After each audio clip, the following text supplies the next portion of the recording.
Pre colonial era में India one of the most industrialised nation था पूरी दुनिया में, और भारत पूरी दुनिया के जीडीपी का 40 से 50% अकेले होल्ड करता था, और पूरे वैश्विक व्यापार में भारत की भागीदारी 70 से 80% तक थी।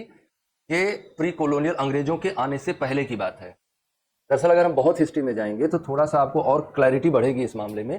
जैसे हुआ ये ना कि भारत का औद्योगिक, भारत में गड़बड़ी कहाँ से आई। 1453 की एक डेट है जिसमें कैस्टेंटिनोपल पर कब्जा कर लिया तुर्कों ने। जैसे मैं बार बार आपको बताता हूँ कि इस दुनिया के बहुत पिछड़ेपन के कारणों में अगर हम किसी धर्म को जिम्मेदार ठहराना चाहें तो किस धर्म को जिम्मेदार ठहराएंगे, है ना। इसको आप भले ही हमको कम्युनल कह लीजिए, लेकिन मैं कम्युनल नहीं हूँ, मैं बहुत रियलिस्टिक बात कह रहा हूँ। इतना रियलिस्टिक बात लोग कहते नहीं है, इसलिए नहीं कहते कि वो कम्युनल ना समझ लिए जाए, लेकिन मुझे इस बात से डर नहीं लगता कि आप हमको कम्युनल समझ लेंगे। जहां जहां पर ये गए वहां वहां पर इन्होंने सिर्फ चीजों को खराब किया। तो कैस्टेंटिनोपल का लोकेशन देख रहे हैं, तुर्की समझ लीजिए उसको, है ना। कैस्टेंटिनोपल मतलब आज का इस्तांबुल, है ना। तो कैस्टेंटिनोपल पर कब्जा कर लिया, और अगर आप मैप को थोड़ा सा अपने दिमाग में रख रहे हैं तो उधर से होके आप व्यापार करने यूरोप तक जाया करते थे, और भारत से बहुत सारा, जैसे रेशम रूट था, चाइना से निकल के फिर वो इंडिया, अफगानिस्तान होते हुए, कैस्पियन सागर होते हुए वो चला जाता था यूरोप तक। आप यहाँ हैं इंडिया में,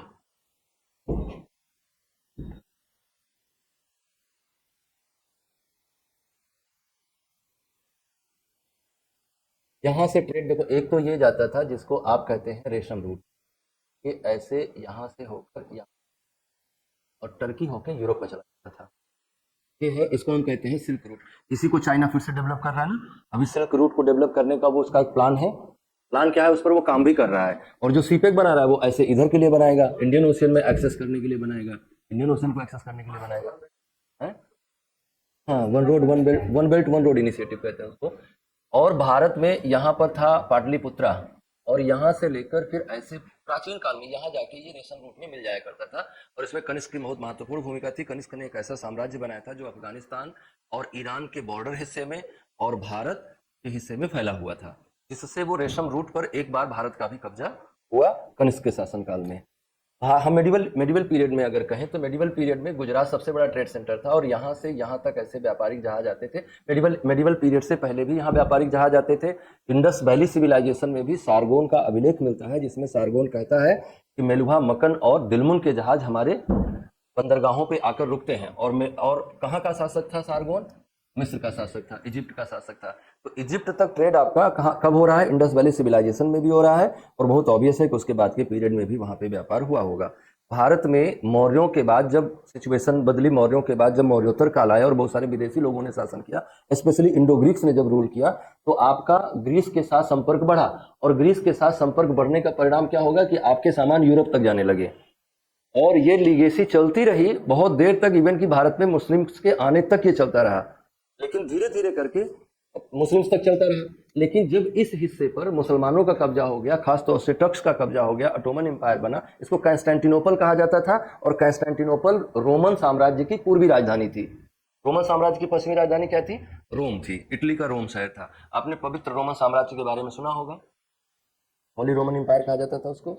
होली रोमन एम्पायर पर कब्जा किसने किया? होली रोमन एम्पायर के पूर्वी हिस्से पर कब्जा किसने किया? हाँ, मुस्लिम्स ने, टर्क्स ने कब्जा किया, जिसमें महमद नाम था उसका, महमद फर्स्ट था वो, महमद फर्स्ट या तो महमद सेकंड था। उसने 1453 में इसको जीत लिया, और इसको जीतने के बाद कहा जाता है कि कंस्टेंटिनोपल का पतन दुनिया की बहुत महत्वपूर्ण घटनाओं में से एक है। 1453 में हुआ, और 1453 में तुम्हारे यहाँ क्या हो रहा है? दिल्ली सल्तनत का शासन चल रहा है, मुस्लिम रूलिंग चल रही है। हालांकि दिल्ली सल्तनत के काल में उतना व्यापार वाणिज्य आपका नहीं बढ़ा, लेकिन जैसे ही कंस्टेंटिनोपल का पतन हुआ 1453 में, कंस्टेंटिनोपल पर मुसलमानों का कब्जा हुआ, और 1486 में वार्थोलोमेओ डियाज निकल गया फिर से रास्ता ढूंढने। कितने मेहनती लोग थे वो, और कितने कर्तव्यनिष्ठ लोग थे, अपने काम को लेकर कितना डेडिकेशन था उनमें। ये व्यापार छूटा, क्योंकि इस व्यापार में यूरोपियंस को भी मोटा मुनाफा होता था, और इंडिया का तो कहना ही नहीं है। यूरोपियंस को तो बहुत इसेंशियल चीजें मिलती थी, इंडिया को तो पैसा मिलता था, सोना मिलता था, इसलिए वो सोने की चिड़िया बना हुआ था। लेकिन यूरोपियंस को भारत के साथ या पूर्वी देशों के साथ व्यापार करने का इतना ज्यादा जल्दी था कि 1453 में कंस्टेंटिनोपल पर जैसे ही तुर्कों का कब्जा हुआ, तो उधर से व्यापार बंद हो गया, क्योंकि यहाँ पर लूटपाट हो जाया करती थी। ना इधर से ट्रेडर्स जा पा रहे थे, ना इधर से जा पा रहे थे। उसके परिणाम स्वरूप यहाँ से इन्होंने रास्ता ढूंढना शुरू किया कि हम इधर से कैसे जाएं, भारत से व्यापार करने के लिए। और इस प्रक्रिया की शुरुआत सबसे पहले बार्थोलोमेव डियाज नाम के एक व्यक्ति ने करी। वो सक्सेस नहीं हुआ। बार्थोलोमेव डियाज कहाँ तक आया? यहाँ तक आया, इसको कहते हैं Cape of Good Hope. Cape of Good Hope पे आया, लेकिन उसके बाद वो आगे नहीं बढ़ पाया और वापस चला गया। उसके बाद 1486 में वो आया, और 1492 में कौन आया?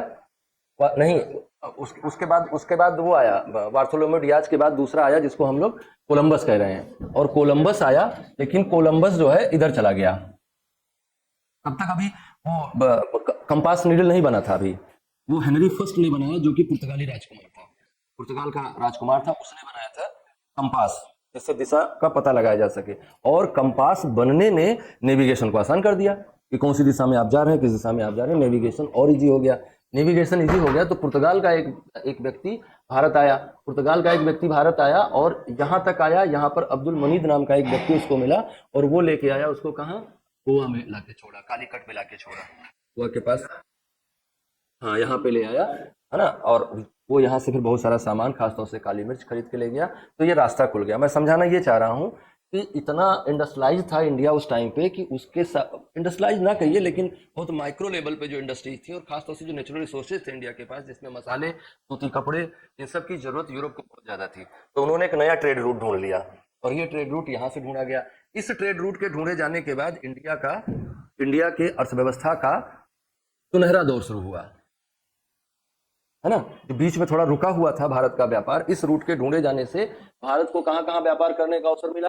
अफ्रीकन नेशंस के साथ ट्रेड बढ़ा, और फिर यहाँ पे आने से यूरोपियन नेशंस के साथ, अफ्रीका के वेस्टर्न कोस्ट के जो देश हैं उनके साथ बढ़ा व्यापार, लैटिन अमेरिकन देशों के साथ बढ़ा, अमेरिकन देशों के साथ बढ़ा। हालांकि इन सब पे ब्रिटेन का ही कब्जा था। इस पूरे व्यापार में जो यहाँ से सामान खरीद के इन सभी क्षेत्रों में बेचा जा रहा था, इस पूरे व्यापार पे अंग्रेजों का एक छत्र राज्य था। अंग्रेजों का ना कहिए, यूरोपियंस का एक छत्र राज्य था, जिसमें वो आपस में लड़ रहे थे। Portuguese, Spanish, French, Britishers, duchess, ये सब आपस में लड़ रहे थे और इस व्यापार पर कब्जा करना चाह रहे थे। लेकिन चाहे वो डच व्यापार कर रहा हो भारत में, चाहे वो डेनिश कर रहा हो, चाहे वो ब्रिटिशर कर रहा हो, चाहे वो फ्रेंच कर रहा हो, चाहे वो पोर्तुगीज कर रहा हो, भारत को फायदा बराबर हो रहा था। इस व्यापार में खूब मोटा मुनाफा भारत को मिल रहा था। लेकिन अंग्रेजों के सौभाग्य से एक स्थिति ऐसी हुई, जैसे इसको हम क्या कहते हैं? इसको हम कहते हैं व्यापारिक पूंजीवाद। ट्रेड कैपिटलिज्म आया। ट्रेड कैपिटलिज्म कैसे आया? तुम्हारे पास छोटी छोटी नावें थी, तुम यहाँ से निकल के छोटा सा व्यापार करोगे, उनके पास बड़े बड़े जहाज थे, उसमें उन्होंने कैपिटल इन्वेस्टमेंट किया, और पूरे दुनिया के व्यापार पर यूरोपीय देशों ने कब्जा कर लिया समुद्री मार्ग के खुल जाने से। और जब ट्रेड कैपिटलिज्म आया तो उनके पास और ज्यादा पूंजी बढ़ी।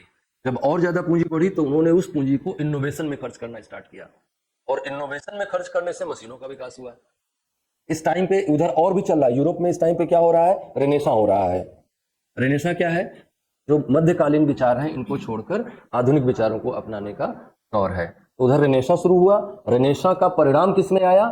रेनेसा का परिणाम आया एनलाइटनमेंट में। तो जब एरा ऑफ एनलाइटनमेंट आया तो बहुत सारे सोशल आइडियाज, बहुत सारे पॉलिटिकल आइडियाज, बहुत सारे साइंटिफिक आइडियाज, लोग फ्री थिंकिंग में आए। तो असल रेनेसा का जो सबसे इंपॉर्टेंट रिजल्ट आया वो आया फ्री थिंकिंग।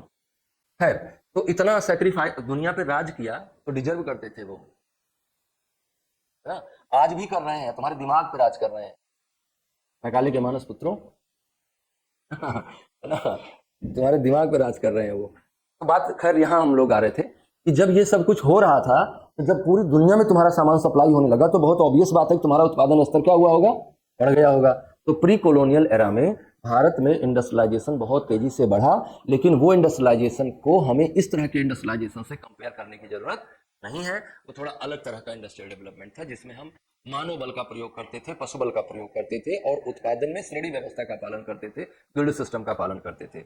लेकिन इस बीच में एक बहुत क्रांतिकारी बदलाव आया इस दुनिया में। इस दुनिया में अगर हमको दो चार पांच क्रांतियों को कैटेगराइज करना हो कि आप सबसे महत्वपूर्ण किस क्रांति को मानते हैं, तो मैं कहूंगा कि सबसे पहले और सबसे महत्वपूर्ण क्रांति नौपाषाणिक क्रांति थी, जिसमें लोगों ने खाना उगाना सीखा, खेती करना सीखा। पहली क्रांति खेती करना। सबसे महत्वपूर्ण क्रांति इस दुनिया में जो घटित हुई है वो कौन है? खेती करना मानव ने सीखा। दूसरी सबसे महत्वपूर्ण क्रांति को मैं कहूंगा इंडस्ट्रियल रिवॉल्यूशन थी, औद्योगिक क्रांति थी, जिसने आज सबको, सब कपड़ा पहन रहे हैं, सब खाना खा रहे हैं, इतनी बड़ी हुई आबादी में आप सर्वाइव कर पा रहे हैं ड्यू टू इंडस्ट्रियल रिवॉल्यूशन।